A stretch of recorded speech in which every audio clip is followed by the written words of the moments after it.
Hello and welcome to another instalment of my C# for Beginners series. I'm Ms. Sarah Payne, and today in this video we'll be looking at the switch statement in C#. So what is the switch statement? The switch statement is a way of making choices. It is a bit like if, elif and else, or else if and else, depending on which language you're looking at. But it's just a case saying, what's the situation, and making a choice based on that situation. For example, if we've got days of the week, and this is a good example of when switch would be used, we know that there are always 7 days in a week, or it's an error case. Anything where we know there is a fixed number of potential variables, it's a good choice. So we'll start with a quick message for the user, console.writeLine. Please enter a day of the week.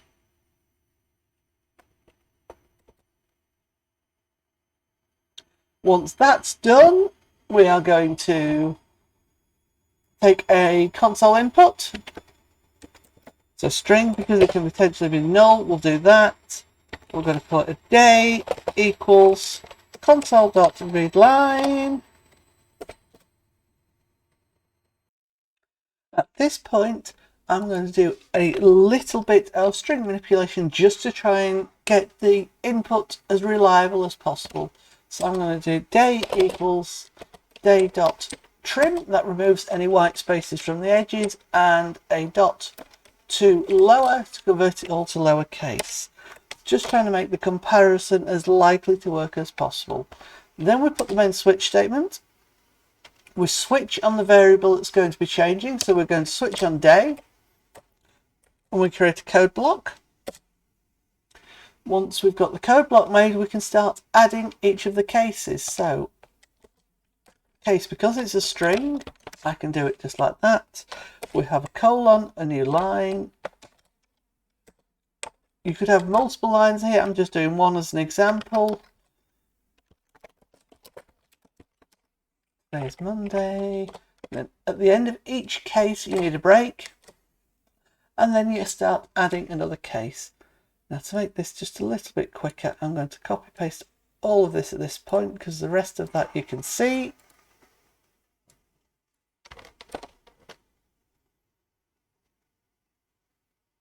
Oops. There we go. So we've got switch on Monday, Tuesday, Wednesday, Thursday, Friday, Saturday, Sunday. Now, this default case covers any scenario not met here. It's a bit like else. And if we think there is a possibility of an erroneous or an incorrect input, which in this case there might be because the users might type something that we don't expect, we can have a problem case. But we don't have to. If we know that there definitely cannot be an incorrect choice here, what we can do is just make the default case here. So if I cut that, change that to default, break. That's possibly the more common way. Now, the other thing we're going to look at is enums, because switch statements are often used with numbers. So if I had an integer value, just put a random one in for now. And then what I can do, if delete all those, I can switch on value instead, and then case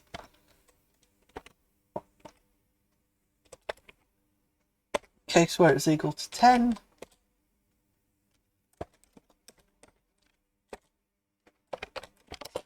It's 10. Break. Default.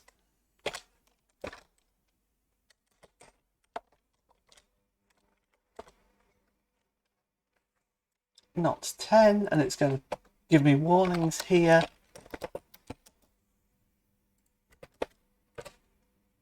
Now, let's have a look at a couple of these, because I usually say we shouldn't ignore these. That's just warning us that it could be a possible null reference. And it's saying use conditional access or check expression for null. So again, it will fix these errors for us. The default case, we knew it could be null because somebody might type me nothing. The default case is heuristically unreachable. That's because we've set that to 10 and that's a difference. But if we did something different, just int value equals dot parse console dot read line,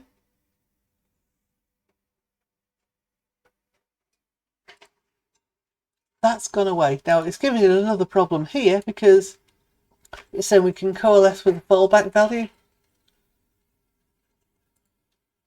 If we get null somehow, they're going to replace it with an empty string, which will then equate to 0 in the int.parse. Okay, so let's have a look at enums.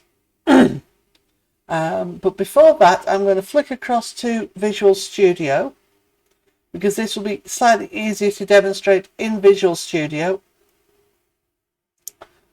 because there are a few places that we can create enums. Actually, no, I'll do this one here first. So we can start by creating an enum called day, and we can have values of Monday, Tuesday, Wednesday, Thursday, Friday, Saturday, Sunday.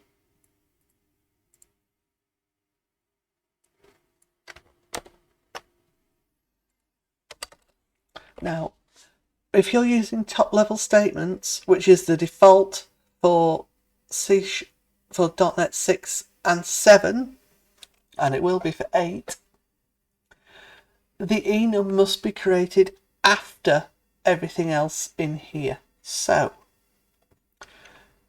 I can now switch on. Actually, no, I can't because I haven't created it yet. So we can start by day equals, and you'll see it offers us a range. I've got Friday, Monday, Saturday, Sunday, Thursday, Tuesday and Wednesday. So each day we can set like that.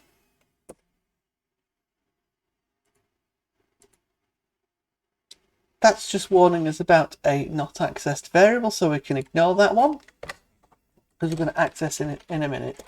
So switch on day, same idea, case, day.friday. It's going to warn us that it's unreachable.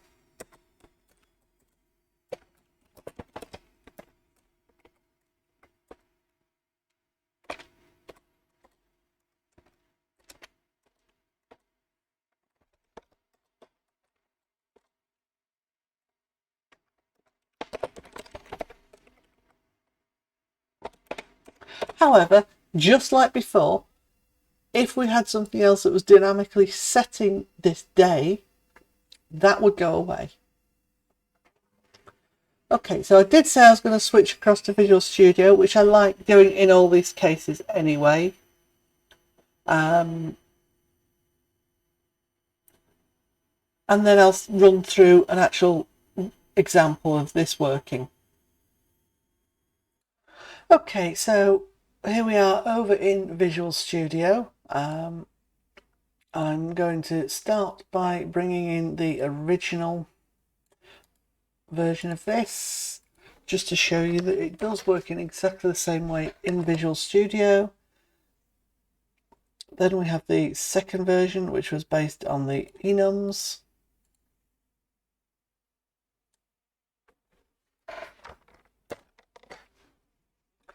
And if I run this,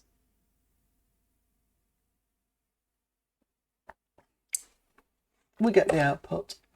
Okay. At the end, I will demonstrate these two programs very quickly in the VS Code as well, but I've come to Visual Studio specifically because I wanted to talk about the situation where we don't use top-level statements. Now, there's a reason for this. Enums are often created outside a class, which we haven't remotely covered yet in this series, but as a result, you will often see them done very differently to this, so I want to at least let you see the other examples. And again, previously, this bit here, creating the actual enum itself, would have been done before this bit. So what I'm showing you here looks very different to a huge volume of alternative sources you'll find out there online. Okay, so let's start by making a new project. Again, we still want the console app. What we don't want is we don't want top level statements this time. This returns to the older appearance of C#.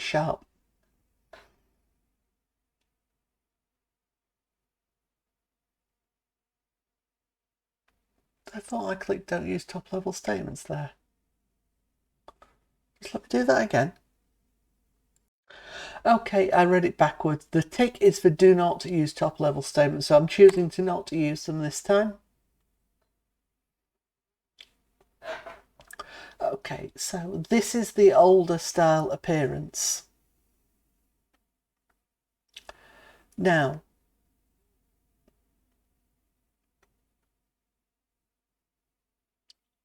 the enum can be created in two different places. The first will be here above the static void main. So enum day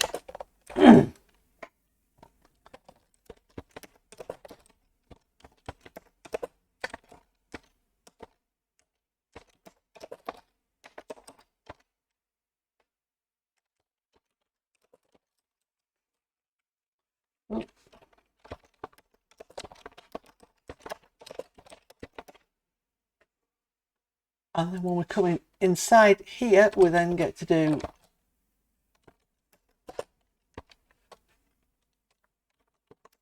day equals Monday, as an example. Okay, so that's the first way we can do it. However,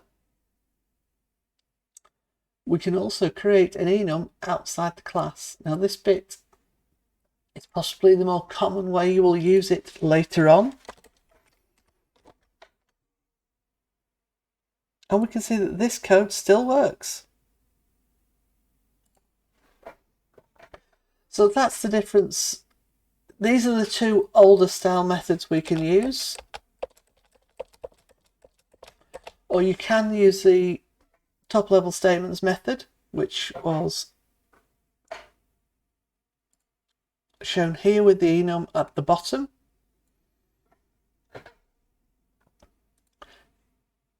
Any will work. I did promise I would also show some of this code working in VS Code. So if I come across to VS Code, dump this into here, run without debugging. Today's Thursday.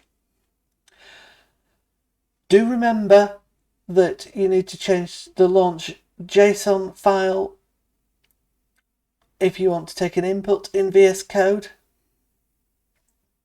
and the bit that you're going to be changing is the console, so that it reads internal console.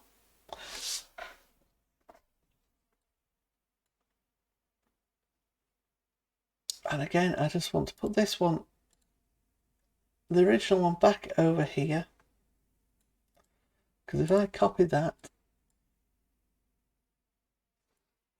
this is back in Rider.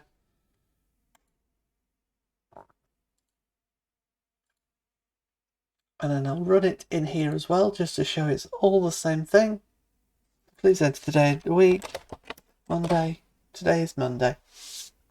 So we've had the code displayed and running in Rider, in Visual Studio and in VS Code.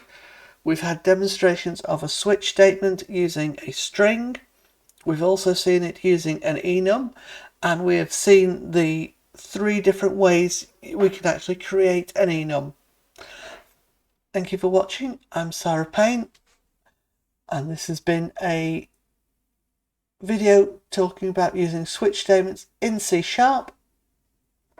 Also taking a brief look and introduction to the enum data type. Okay, or data structure rather. Thank you for watching. Bye.